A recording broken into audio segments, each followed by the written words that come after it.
Good evening. This is Jeffrey Tucker at Liberty.me, and it's my pleasure to welcome here tonight Anthem Blanchard of the Anthem Vault. Welcome, Anthem. It's good to see you. Hey, great to see you, Jeffrey. Pleasure to be on. Thank you for inviting me on your show. This is the day we're releasing a kind of a really nice giveaway. You're giving away $250 in gold through an article that you can find at Liberty.me. I believe it's up at the top item. It explains how anybody can do it, and it's between now and December 25th, I believe, and it's just a matter of registering. It's a kind of a raffle, right? Yeah, we're giving away some metal, and you can go through. Actually, believe the credentials are sent on your website. I believe Liberty.me, and I think all you have to do is sign up for your email list. So it's free. So I don't think that there's any obligation. I don't think there's any fee or payment of any sort. So you just have to share your information and you get free metal. So yeah, no, we're love to work with you and excited about the promotion. So Yeah. Our genius marketing director, Megan Duffield, dreamed up the excellent promotion. So we've had a lot of success giving away free things. So Yeah. we've learned people like free things. First thing you learn in marketing, right? Yeah. Go figure. Yeah, that's awesome. Yeah. Good. Yeah, so I think it's live now, and it'll be there till Christmas. Anthem Vault is located in Salt Lake. Are you there right now? I'm actually not. I'm actually on the road. I've been spending most of the last week in Southern California, and I'm going to be here for the next few days on business. So most of our team is actually in Las Vegas. We have some team also, like Megan, who I mentioned, is in Denver. Also with our excellent Director of Client Services, Jillian Batty. She's also in Denver in the Amagi Metals team. So that's our awesome Bitcoin to precious metal dealer in Denver. And we're really, really appreciative of all of our Bitcoin supporters and fans out there. So the vault itself is in Salt Lake. That's where all of the gold and silver is vaulted. It's the largest hoard of metal in a private vault west of the Mississippi. So it's a very large, very established vault. And we ultimately like to go with best practices, and we thought Salt Lake would be a really great place, especially given our proximity in Nevada. So yeah, it's a good locale. Well, it's interesting. Obviously, it's an excellent business and a great business model. But one of the things that intrigues me about it is how your company seems to be both gold and silver friendly, and also you've shown a strong interest in cryptocurrency and Bitcoin and that sort of thing, and the relationship between the two, which is very nice because they seem to be natural partners, don't you think? They are. They're very natural partners. We've taken on the incredible challenge. Our team has taken on the incredible challenge of navigating through the financial regulatory frameworks that are in all the U.S. states and in the U.S. and really all of the financial regulations globally germinate from the U.S. through U.S. Treasury, through the IMF. And so we thought it was really important for us to be compliant in the U.S. and ultimately, I think really to safeguard liberty, it ultimately starts with money. And really we're all about alternatives, and gold and silver are alternatives. They've always been alternatives to centralized solutions for money and currency. So they've always provided a peer-to-peer, decentralized, worst-case solution if and always we know when the centralized solutions fail. And that's really what Bitcoin also does, and the whole cryptocurrency and more generally decentralized networks do. I would argue you started really seeing this kind of new renaissance with Google in search engines. Even though Google is centralized, the idea of being able to take all of this decentralized information and organize it is kind of, I think, the beginnings of this radical decentralization. We email, I guess you could say, right? Internet, and then apps, and then Google, and then continuing Uber, Airbnb. These are all Bitcoin, Ethereum, these are all great decentralization works. Lazoo's decentralization of Uber, maybe even. So this is it's exciting because it provides alternatives to the centralized planning that's just getting more central. So I'm sure you're familiar with a lot of the plans of trying to get even to a more centralized framework and things like Agenda 21 and various frameworks that ultimately maybe energy credits are a good idea. Maybe they would work. Maybe they won't. I just always think it's important for us to have decentralized options. So that way, if and when the centralized options fail, don't work properly, then it's wonderful that we now have a digital way to go peer-to-peer with the advent of Bitcoin and Bitcoin blockchain and decentralized clearing networks. It's incredible. It's just beginning. So it's fun to be a part of it. So really grateful to be. When you think back on the history of all this stuff, it really does date to, let me think, to probably to the monetary reform of the early 1970s with the end of the gold standard, because the final end of the final part of the gold standard, because then we saw a full-scale sort of government paper money nationalization take place, and lots of people out there doubted that it could work. And then I'm not sure when was it became legal to actually own gold? Was that in the late 1970s, 1978? 75, January 1st, 75. Obviously my dad was a huge staunch advocate and defying the law, basically, because it was administrative law, U.S. law, that a U.S. citizen by executive order 6102 that FDR put into place in 1933 through 1974 was illegal for a U.S. citizen to own constitutional money, basically, because arguably, right, because at the very least the Constitution stated that gold and silver is the only only allowed metals or materials that states could coin into money. So it's kind of how that was even constitutionally legal is absurd. But just fast forward by that, smuggled gold from Canada, held press conferences that got picked up in Washington and ended up pushing this movement to legalize gold. And you had this period because in 1971, Richard Nixon made it impossible for any other countries to exchange $35 into an ounce of gold, and that was, at least that kept the U.S. on a gold standard where your dollar was as good as gold. But then once that window closed from 71 through 74, basically it was illegal for Americans to own physical gold or a proxy in gold. You could wear jewelry, and that was about it. Very, very expensive, super high margin metal that really makes it impractical to ever really use it as currency. I think that, you're spot on. I think with kind of seeing the correlations with Bitcoin and peer-to-peer digitally to peer-to-peer analog. Well, it was a gigantic failure on the part, and when Richard Nixon announced this new monetary program, it was, I've watched the YouTube clip several times. I'm sure you have, just all about, well, finally we have a scientific sound money system, and we're going to solve all problems. And many, many people predicted that the gold, which was, I guess, fixed at $35 an ounce, was going to fall, right?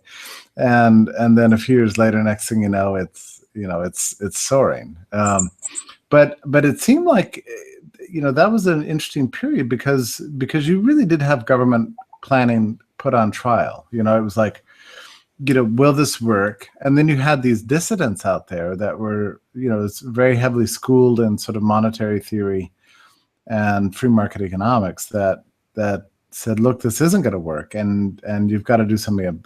We've all got to do something about it. So then it becomes legal to own gold, And then that sort of gave birth to a sort of a large movement of skeptics about sort of government planning in general. And the skeptics have been largely correct. They have been, but what's scary is that the kind of establishment players really are thinking, well, we need to do more of the same. And I think the evidence you see with quantitative easing, and you see that with Fed policy and central bank policy, more of the same. And you're trying for more centralization. I mean, will some sort of more centralized system work? I don't think so. I don't think it will, irrespective of plans. But then again, I have a lot of people that tell me that I'm completely delusional and that it will definitely work, because look at how far, we already are into these different, structures that we're bought into, by forced coercion, and, many cases, in most cases, really, directly or indirectly. So, so it's hard really to say. It's really, I'd like to be able to feel super confident that, decentralization will win the day for sure. And, I know it will eventually. I just wonder how long what happens in the process will. Right. Yeah, I know exactly what you mean. But I mean, I think you and I probably, even though I think we just met for the first time only recently, I have a sense that we've been thinking the same way for many years, and these days in American politics, it does shake you up. I mean, you can have a lot of confidence about the long-term future, which I share with you. But when you see the kind of craziness that the political system is sort of unleashing on the world today, it does give you pause and makes you sort of stop and realize that we've got to care for ourselves and our own liberties, because the system certainly isn't going to. Yeah, you're right. I think all we can hope for is this more and faster adoption, and then more entrepreneurial solutions and platforms that help decentralization, and help to basically. My rule is to look for systemic risk. Does it hierarchies? Does it the more hierarchical something becomes, the more the more risky it is. And so I think that's kind of the key of how little or more civil unrest there is with systems changing. I think is going to largely depend on can we do things in other ways? Like, can we stay at people's houses if people don't show up to hotels? Well, yeah, we can now because Airbnb. So okay, that's solved. Or could we find other ways to get around if resources are more scarce, even if it'll cost us a lot? Yeah, we could through Uber, that's solved. So, I mean, there are little parts of the solution. I mean, there's huge parts of supply chains and business systems that we rely on that definitely aren't anywhere. Their solutions aren't even there, let alone even starting to get scaled in any way, but through adoption. But that's I think in my mind the key is going to just be how is this race against the individual and enterprise and entrepreneurialism versus statism and pure democratization and centralization, and you will see. I guess we're all part of that.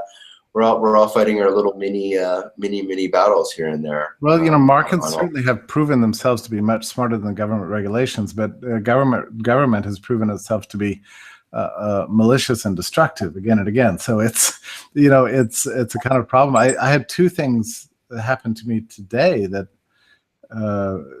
sort of put this great struggle on display. I mean, one was going to Airbnb, and I took out an Airbnb just rented one a couple of weeks from now, and for the first time I had to sign a very large kind of terms of use that basically said, I understand that there are government regulations on zoning, taxes, all these kind of issues. I understand they exist, and I have every good faith effort I'm going to undertake to comply with them, as do the people who are renting the. So, and everybody says, yes, of course, that's what we do.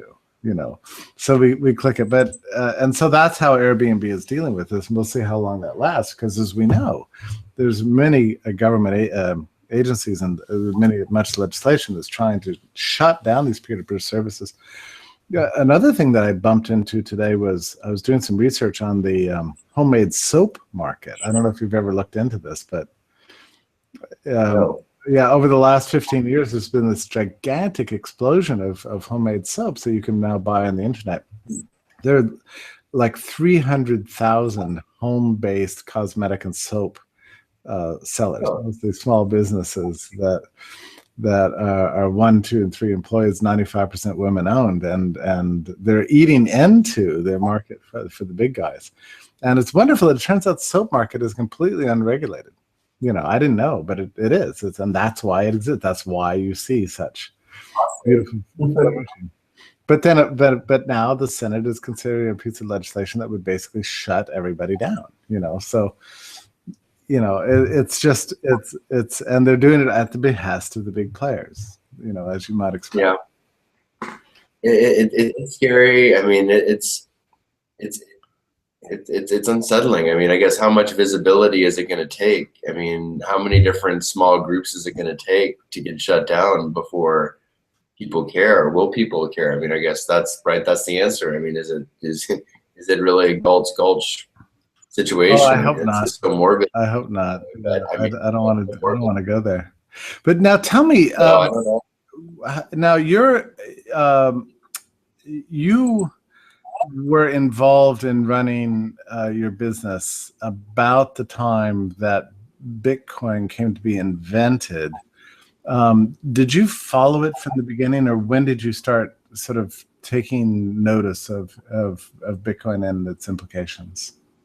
I'm lucky to have always hung around a lot of libertarians and anarchists and Austrian economists and businessmen of all flavors. And a friend of mine, actually, Trace Mayer, introduced me originally to Bitcoin. And that I met Trace through Gold Money. So, James Turk and another, Austrian. And my dad was a seed investor in Gold Money back in the day. So my dad, obviously, being that same gold bug Austrian libertarian, anarcho-libertarian. So I think it was about 2010, I want to say, maybe it was right around 2010. It was 2010 or 2011. I want to say 10.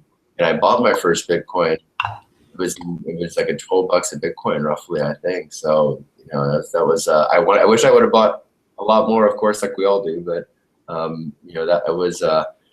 I remember being intrigued with it in 2010, and I spent, I don't know, a good couple hours looking into it. And I wish I had spent about another 5 or 6 hours looking into it, because it'd probably be, much many more Bitcoins in my wallet. So, but I'm very grateful for the technology. I'm super grateful to be able to be around enough other people that can meaningfully develop to help add more value and create new products and really utilize blockchain technology, utilize what Bitcoin's brought us and Bitcoin itself in some cases. And it just, the transparency it enables, the additional the value it unlocks just through the costs, the lowering of costs through things like clearing and verification. It's just immense. So it's just about using your creativity. And that's really where having expertise in the metals and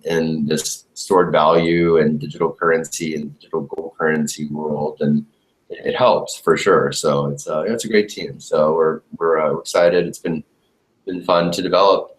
First gold-backed cryptocurrency, and then first real gold token on Bitcoin blockchain through Counterparty. And so we're excited. We're now licensed as a money service business with Treasury.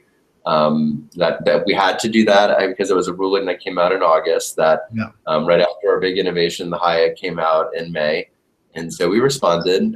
We adhere to the regs, and so we're registering actually in Nevada as a money transmitter, which is where we're located and headquartered, and we're going to take the long path, but I think we think the need for payments is so great, and bank and alternatives really.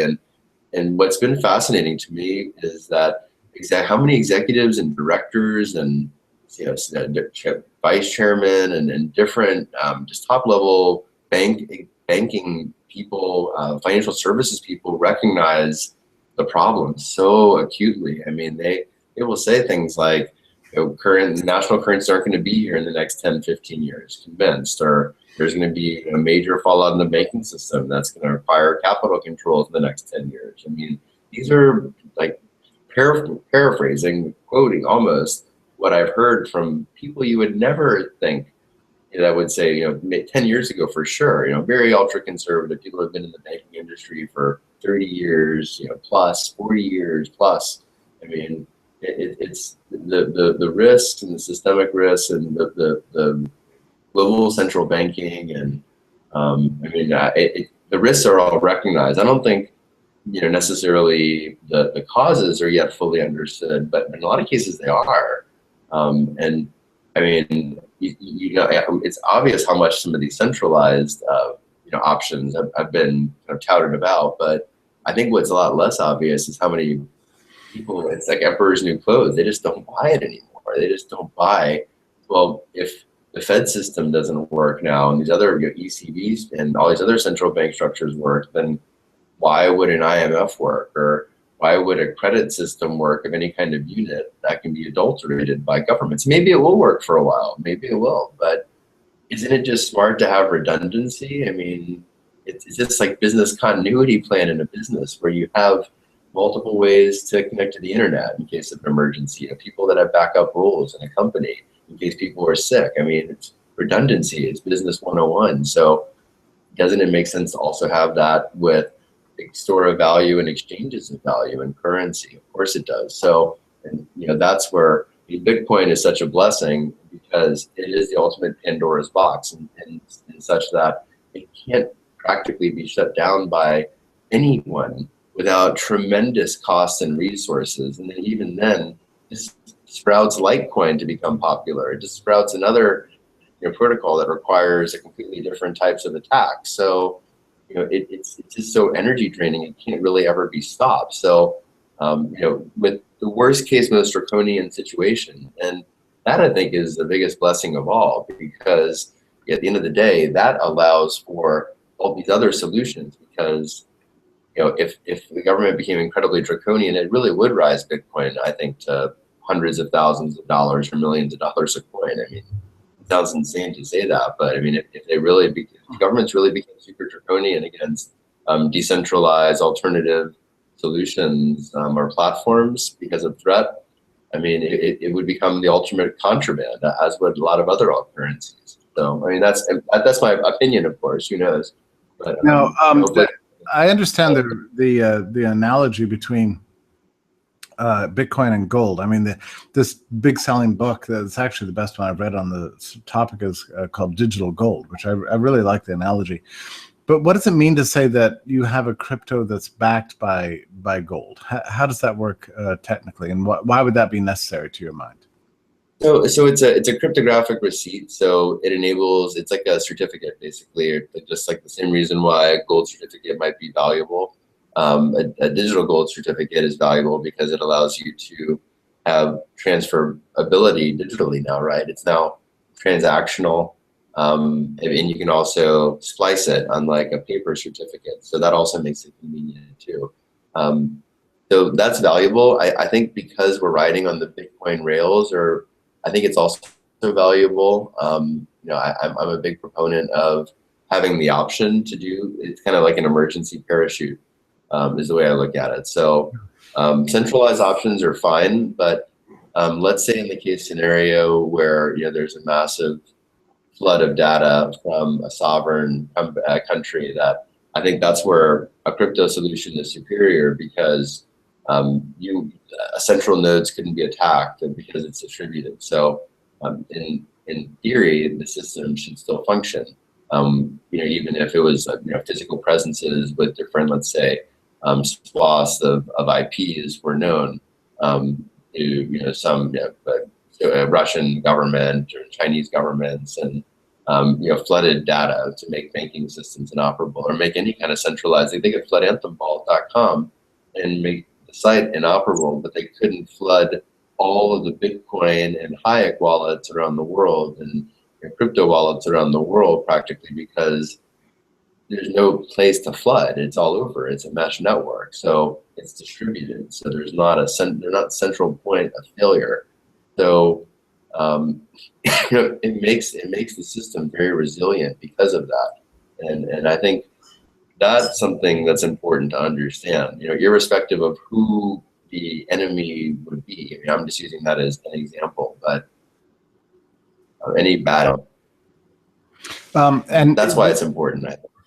And does so you used Counterparty to build this, but it's denominated in units of gold, which are priced in dollars. So it's not a side chain. It doesn't technically use Bitcoin. What it uses is a blockchain technology to transfer ownership shares. Is that right?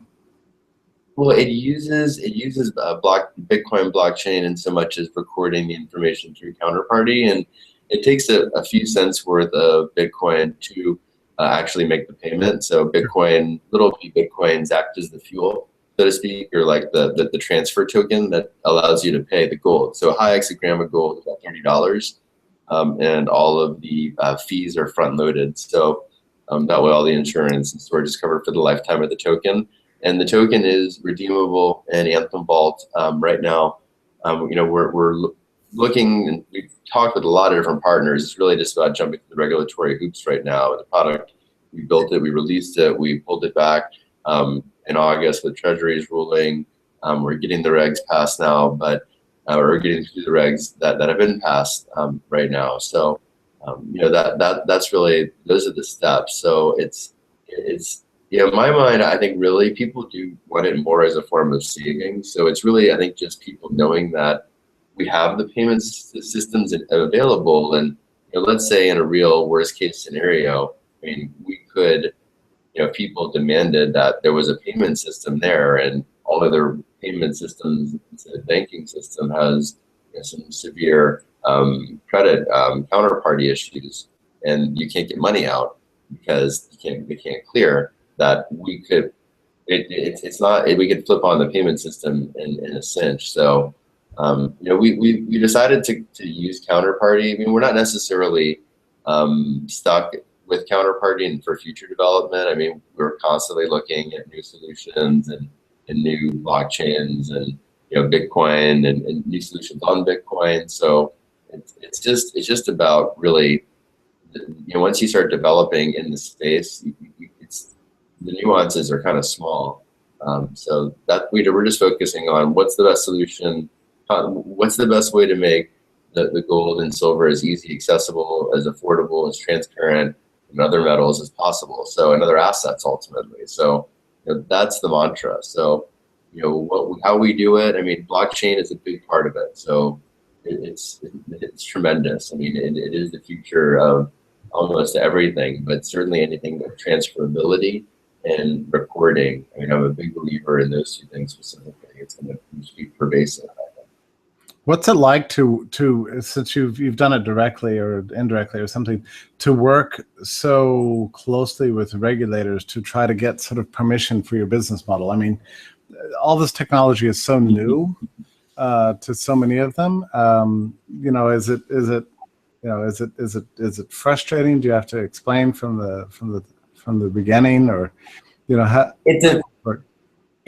It depends is the short version. So it really depends on the regulator and on the approach. I mean, I think being able to take kind of an informative and just saying, okay, look, this is what we're doing basically, and this is how just being very thorough with whatever is asked of you.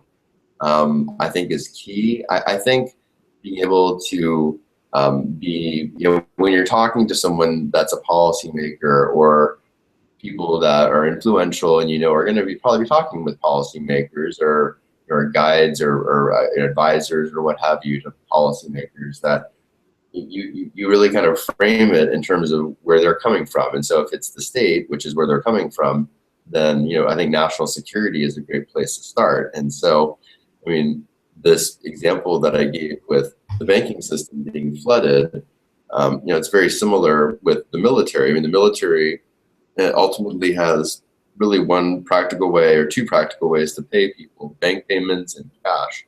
And so if the banking system goes down, they can't pay suppliers or other contractors practically around the world. They need some other way to pay.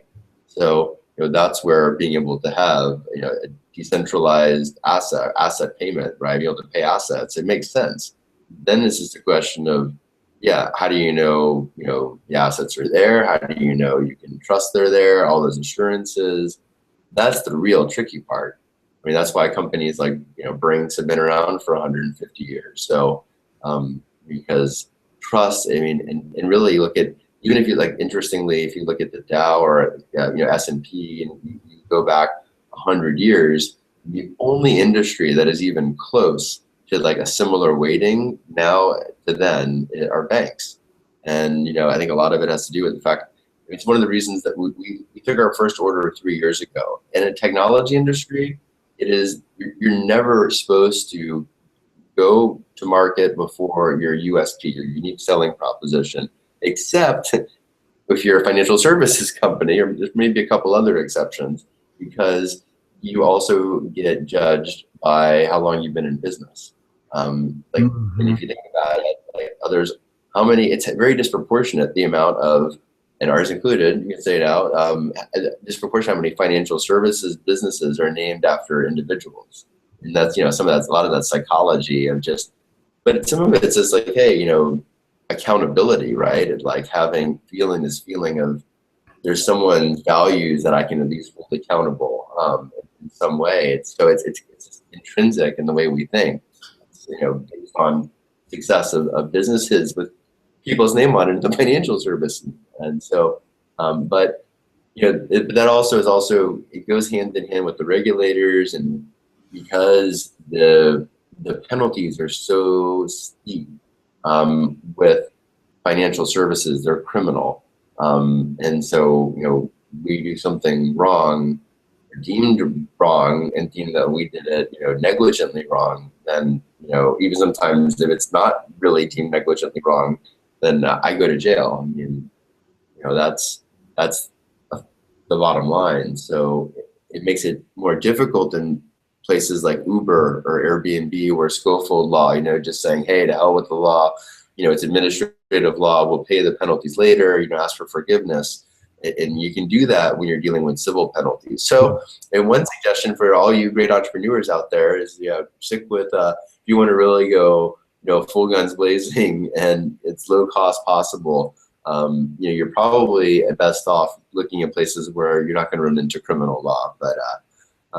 But if you want a fun time in an extreme challenge, and with that massive lucrative rewards, then definitely try to go into fintech and FinServe. So I admire the fact that you're doing it. It's funny you mentioned that. So often when I take Uber, I'll talk to, and especially in big cities, I'll talk to the drivers about what they do about tickets, and basically Uber pays your tickets for you. There's places in New York where you can't even pull over without getting a ticket for something, and actually Federal Express does this. All the delivery services do this. They part of their business model is paying the tickets. It's just what they do every single day. It reminds me of I gathered that that's one of the ways the central government in China broke down was, since not everything can be a criminal law, and the government needs revenue, they're very happy to collect money rather than to jail people. So there's so many violations that people found that there was more advantages to paying the violations, paying for the tickets, to paying off the regulators basically, than it was to comply with the regulations. And that seems to be increasingly true in many aspects of U.S. business today. It is. I mean, it's a payoff. So, I mean, we saw it in our industry with Ripple Labs. They got a big slap on the wrist. Ultimately, I mean, they exchanged something. It was close to $1 million of their XRP, the Ripple currency, and they weren't a money service business at all. And it was blatant violation. I mean, in and out, you're not supposed to do that. and you're supposed to buy it or sell it, but not buy it and sell it like they did. And I mean, Ripple was very, was, right, I think pretty close to a big round of capital they closed. And it was interesting because U.S. Treasury actually, they lowered the fee and they produced this like very exhaustive statement of fact. And it was kind of an interesting response because it was kind of, to your point, it's almost like, all right, well, here we're starting to lay out the rules of the road, and we'll take our piece, but it's like here's kind of how it works. So it gave me a little bit of kind of a little glimpse of a good sign that that's where having these conversations are important. You just never know who's listening, and any opportunity that you have, that one has, just speaking generally, one has, I think it's so important to communicate. I mean, it's amazing how many times I've just been speaking and someone's like, oh yeah, well, I know this person who does this and is in this, commission, or is in this, chair of this. And it's like, oh, it's so relevant. And it's like, people like sounding smart. We all like sounding smart. I mean, it's just another part of the human. It makes us feel good. It makes them feel important. And so, hey, it's a great way to make somebody else feel smart about a subject that you're smart about. So it's like, you want other people to be smart about. So it's a good tactic. So for what it's worth. So how often do you find yourself at conferences to speak about these matters? Are you attending a lot of them, or you tend to keep your head down? I am, much to the happiness of our marketing director, much to the chagrin of our investor relations team. But I'll be at Inside Bitcoin speaking in 2 days in San Diego on Wednesday. So I'm looking forward to that event very much. I obviously love to speak, so I love to listen to. So feel free to reach out on Twitter and email. But I mean, any opportunity that I can get to speak. I mean, I think I like about speaking the most is you're going to be around people that are they're energized enough to be there physically. That's a good sign. Mm-hmm. And then of course, speakers.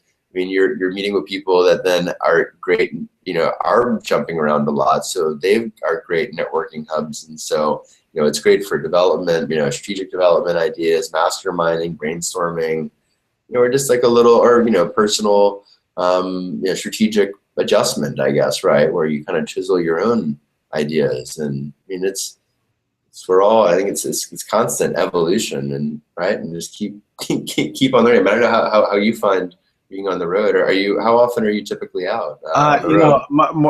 Less so now than before, because I find that it's traveling is just so costly. So, I've gone ridiculously, absurdly high on my speaking fees. So, but that hasn't entirely stopped it. So I do like to speak, but the opportunity and travel, but the opportunity costs are, pretty high for me at this point. So. But I do, and you're right about that. I mean, it's very cool for audiences to be out there. That they're interested in the topic. This is unlike, say, college students. They're sort of stuck in the space. Oh yeah, it's just a check mark, right? It's a prerequisite. You're kind of feel obligated to do. It's a horrible situation. And it was bad when I went to college. Listen, nowadays when I get invitations to speak at colleges, I have to think through it very carefully, because my worst experiences have been when I found myself in a crowd of 200 or 300 people that I suddenly realized that they're all sort of more or less required to be there, and and students, like, the top skill that students learn is sitting still and staring straight ahead and not thinking. That's like the main thing they learn after 16 years of schooling. So they're very good at that skill. And you begin to realize this after a while. After you start speaking, you realize, oh my goodness, they're not processing a word I'm saying. That could be very depressing. Yeah. Well, you have to be really basic, I think, a lot of times. I mean, that's something that's a challenge too, because I like to think that I am pretty basic when I speak, but then I realize that I'm not at all. And so, because I have other people that will tell me that, they have a much better perspective on me than I do. So, it's one of those things where I think it's a challenge. But I mean, I guess I think because education is so expensive, because the job market's so bad, and because people are fed like all this high def advertising that's pushed to them on TV, and it's just, they see it's a bunch of BS largely. So much of it is, and it's so false. And I mean, we grew up with one-way communication, so we're still like somewhat receptive. I mean, maybe a little bit to like television or newspaper or radio or some of these other methods, but I mean, for like anyone under 30, I mean, they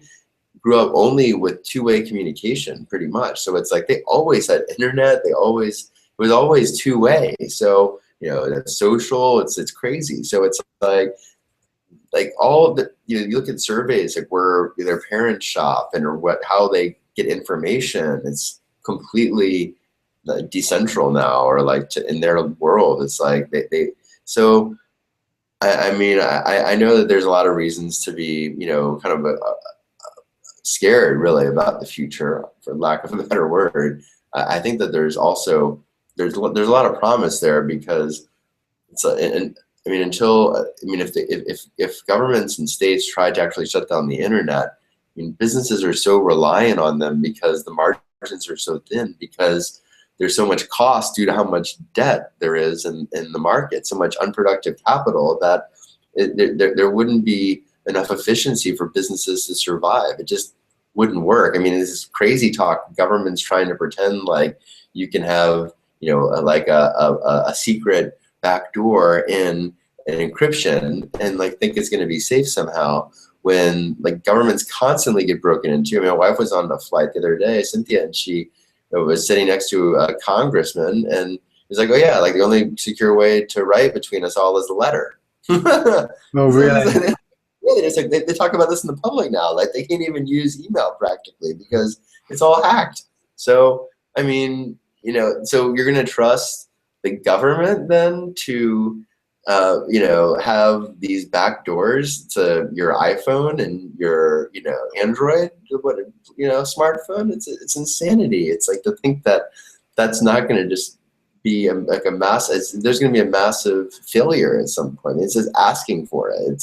It's such an ignorance of understanding of like basic I mean, I'm not a PhD in computer science. I'm not even a PhD. I'm bachelor's of business association, and that's it. So I understand that concept. I mean, it's not a difficult one to get. I mean, if system has already been hacked, before, then it will get hacked again. So if you give that system, more access, then the more access is going to also get hacked. It's pretty simple logic. Yeah, with no guarantees and no fix once the hacking occurs. That's the other problem. Yeah. It's not much game theory involved in that. Yeah, right. I mean, say, oops, sorry. Yeah.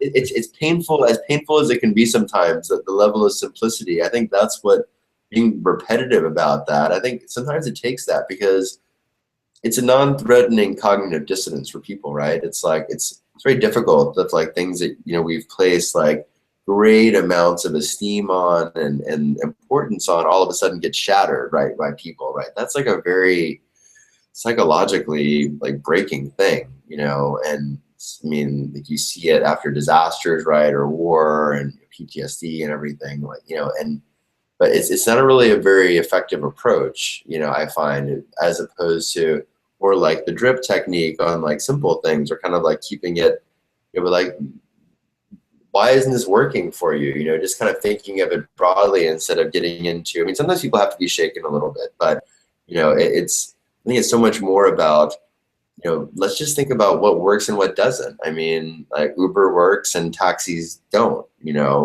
I mean, right? Like your experience is better. Like, let's look at that. Like, why is that? Okay, it's something that's familiar to them. So like, it makes transition of everything else so much faster. Like if you can get to something familial to people. So it's for what it's worth. But well, so I don't know. We'll see. Doesn't always work. I think I saw a headline today that Bernie Sanders uses Uber to transport himself around on his campaign. So, Yeah. he still doesn't get it. So, Well, I mean, math like that, it's it's understandable. So, level of ideological blindness, right? But I hope to see you again soon, Anthem. Are you going to International Students for Liberty Conference? Is Anthem Vault going to have a booth there? Where is it and when is it? I don't think. Okay, that's ISFLC. That's one. I think it's in February. They've got cool things going on, and then the Liberty Forum in New Hampshire is coming up as another place I'd recommend. I think we're going to try for both. Our February is pretty booked, but we're going to try. I might be in Atlanta in the near future, so that's a possibility. But that would be awesome. Come by the offices at FEE. Your old friend Larry Reed's there, and I'm there. So we'd love to see it.